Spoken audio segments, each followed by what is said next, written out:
네, 안녕하세요. 고성주입니다. 오랜만에 제로베이스 영상을 들고 왔습니다. 사실은 조금 더 빨리 올리고 싶었는데 이 취준이 갑자기 급물살을 타면서 그쪽에 좀 집중을 하다 보니까 이렇게 영상 업로드가 조금 늦어지게 됐습니다. 죄송하다는 말씀 드리고요. 근데 또 한편으로는 제가 이제 취업을 했기 때문에, 그리고 또 나름대로 만족스러운 결과를 얻었기 때문에 그런 경험을 한 사람의 이 관점에서 코스를 리뷰를 할 수 있지 않을까, 그래서 조금은 이전과는 다른 그런 내용이 좀 첨가될 수 있지 않을까 하는 기대감이 있습니다. 그래서 오늘은 제로베이스 백엔드 스쿨의 파트 2 부분, 이제 본격적으로 스프링 프레임워크를 다루고 또 이제 프로젝트를 시작하는 부분이죠. 그래서 이 부분에 대해서 리뷰를 진행하려고 합니다. 뭐 계좌 시스템, 날씨 일기 프로젝트, 그리고 주식 배당 프로젝트, 이커머스 프로젝트, 이런 것들을 이제 진행을 하게 됩니다. 그래서 여러분들이 뭐 실제로 사용하게 되는 기술들을 생각을 해보면 파트 1에서 배웠던 자바라든지 스프링 부트, JPA, 그리고 뭐 레디스라는 것도 배우게 되고요. 그리고 도커라든지 아니면 AWS 툴들 다루는 거, MySQL, 외부 API를 갖다 쓰는 거, 뭐 이런 것들도 이제 연습을 할 수 있게끔 코스가 구성이 되었더라고요. 그래서 제가 실제로 강의를 들으면서 작성해본 코드를 좀 보여드리면 여러분들께 어떤 내용을 배우게 되는지 조금 더 구체적으로 알려드릴 수 있을 것 같아서 한번 보여드리도록 하겠습니다. 이게 계좌 프로젝트인데요. 굉장히 많은 그 파일들이 작성이 되어 있죠. 이것들이 전부 다 프로젝트를 진행하면서 여러분들이 따라 작성하게 되는 그런 코드들입니다.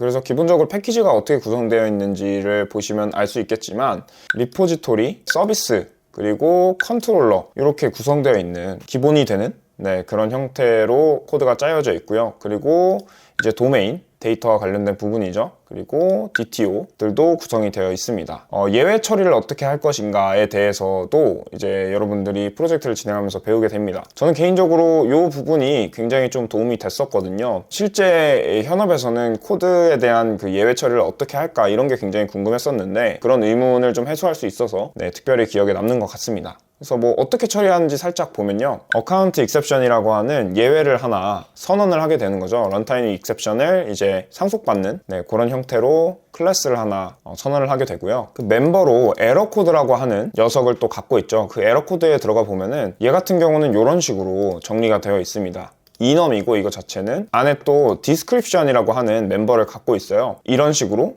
코드가 있고 그 안에 디스크립션을 선언을 하고 다양한 이제 에러들에 대해서 이렇게 사전에 정의를 해놓는 거죠. 그리고 나서 실제 사용은 서비스 로직을 좀 보면 될 것 같은데요. 예를 들어 뭐 어카운트 서비스다.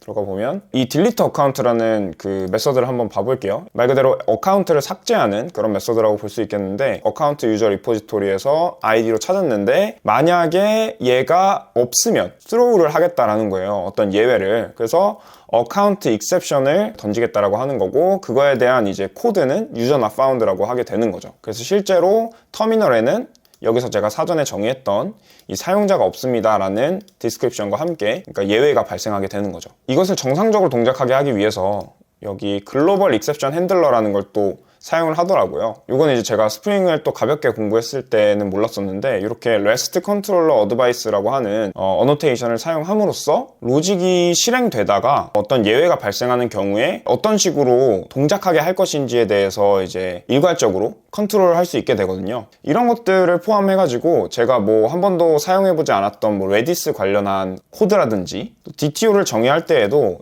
이런 스타일로 이제 정의를 하는 것들을 좀 알려주거든요. 저는 사실 DTO를 써야 된다 뭐 이런 것까지는 알고 있었지만 이런 스타일로 이렇게 깔끔하게 정리하는 거는 알지 못했어요. 근데 이렇게 강의에서 알려주는 방식대로 해보니까 가독성도 좋아지고 작성을 할 때 편의성도 좋고 그런 장점들이 있더라고요. 그래서 저는 사실 제로베이스 강의를 이제 듣기 시작한 시점에 이미 스프링 관련한 타사의 강의를 구매해가지고 봤던 입장에서 그쪽에서 또 명확하게 제시되어 있지 않아서 알 수 없었던 그런 부분들에 대해서 어떤 하나의 방법을 또 알게 된 것 같아서 굉장히 만족을 했었습니다. 리포지토리의 경우에는 기본적으로 이 JPA 리포지토리, 그러니까 스프링 데이터 JPA를 사용하는 방식으로 학습을 하게 되고요. 작성한 리포지토리를 바탕으로 서비스 로직을 어떻게 작성하는지도, 그리고 이제 예외 처리를 하고 중간에 이제 밸리데이션 로직까지 어떻게 작성하는지를 학습할 수 있습니다. 그리고 또 작성한 서비스 코드를 바탕으로 이제 컨트롤러를 작성하게 되는데, 컨트롤러에서 저희가 어떤 데이터를 리턴을 할 때에도 이렇게 스트림을 이용해서 데이터를